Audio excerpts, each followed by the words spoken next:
মাঝে মধ্যে আমাদের এমন পরিস্থিতি আসে, আমাদের প্রিয় রবের উপর বিশ্বাস রাখা বা ধৈর্য ধরা খুব কঠিন হয়ে পড়ে।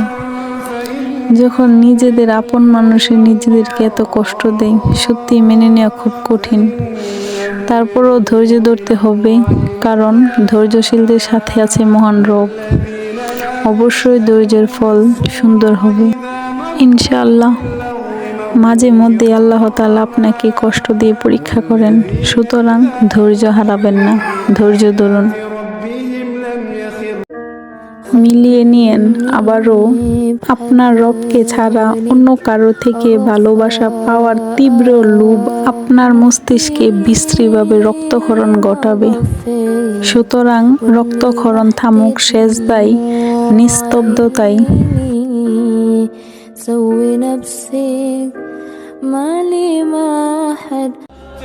আল্লাহ তো নিজেই বলেছেন, ধৈর্য ধারণ করো, তোমার ভবিষ্যৎ তোমার অতীতের চেয়েও সুন্দর হবে।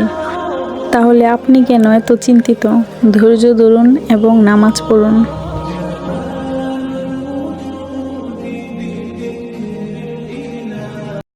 হে মুমিনগণেরা, ধৈর্য ও সালাতের মাধ্যমে সাহায্য চান। নিশ্চয় আল্লাহ ধৈর্যশীলদের সাথে আছেন।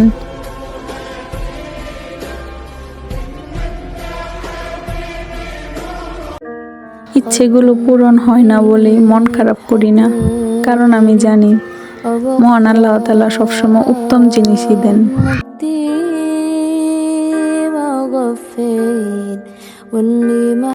রাতের পরে যেমন দিন আসে, ঠিক তেমনি করে একদিন কষ্টের পরেও সুখ আসবে, ইনশাআল্লাহ।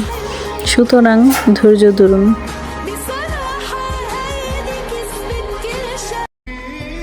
কিয়ামতের দিন আমরা কাঁদব নিজেদের জন্য, আর হযরত মুহাম্মদ সাল্লাল্লাহু আলাইহি সাল্লাম কাঁদবেন আমাদের জন্য।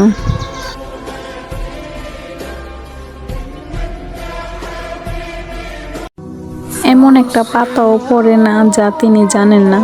আর আপনি ভাবছেন গুনাহ করছেন, কেউ দেখছে না, কেউ জানছে না। উপরে একজন আছে, উনি সব দেখছেন।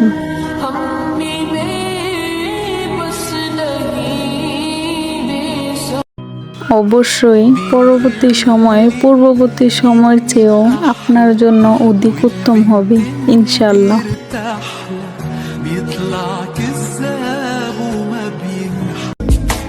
বান্দা যখন পাপ করতে চায়, আল্লাহ ফেরেশতাদেরকে বলেন, আমার বান্দা যখন কোনো পাপ করার ইচ্ছে পোষণ করে, তখন তোমরা তা আমলনামায় লিখো না, যতক্ষণ না সে ওই পাপটি করে।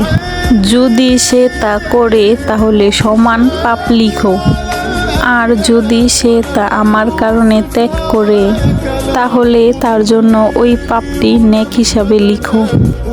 সুবহানাল্লাহ।